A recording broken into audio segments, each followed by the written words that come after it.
Before we see what happened next, if you're fascinated by these lost architectural visions, subscribe to see more projects that almost changed history. New videos every week.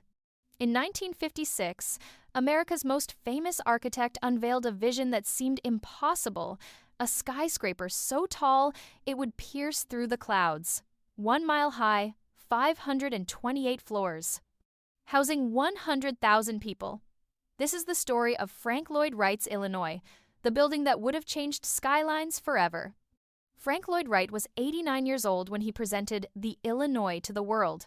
At 5,280 feet tall, exactly 1 mile, it would be 4 times taller than the Empire State Building. And this wasn't just fantasy. Wright insisted it was completely buildable with 1,950 seconds technology. The design was revolutionary, a tripod base with atomic-powered elevators traveling at speeds never attempted before.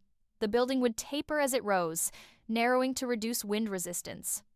Wright calculated it could house 100,000 residents and workers, essentially a vertical city.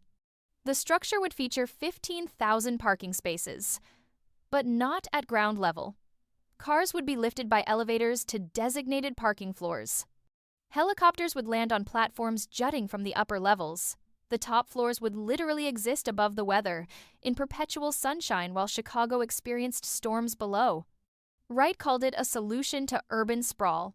Instead of cities spreading horizontally, they would grow vertically, one building doing the work of an entire downtown district.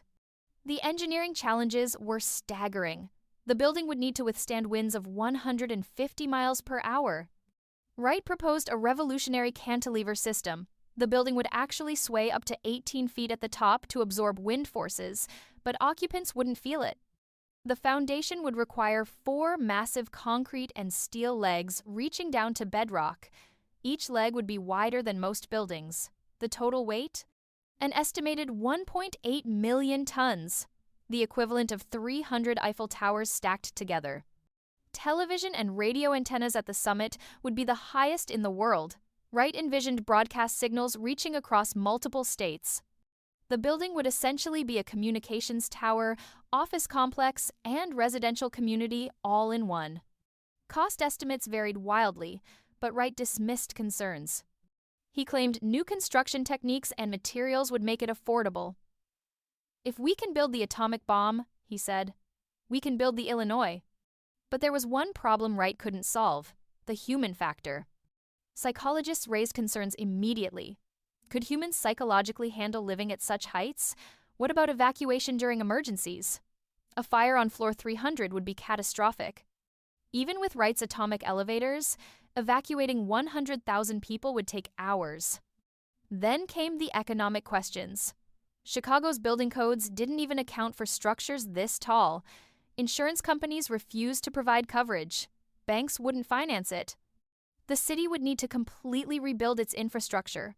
Water pressure systems, emergency services, everything. Wind tunnel tests suggested the building might actually work structurally, but Chicago's bedrock, while solid, would require foundation work costing more than most skyscrapers cost entirely. Wright died in 1959, 3 years after unveiling the Illinois. Without its champion, the project died with him. No investor ever seriously considered funding it. No city ever approved a building permit. The mile-high dream remained on paper, a monument to ambition that reality couldn't support. Today, the Burj Khalifa holds the record at 2,717 feet.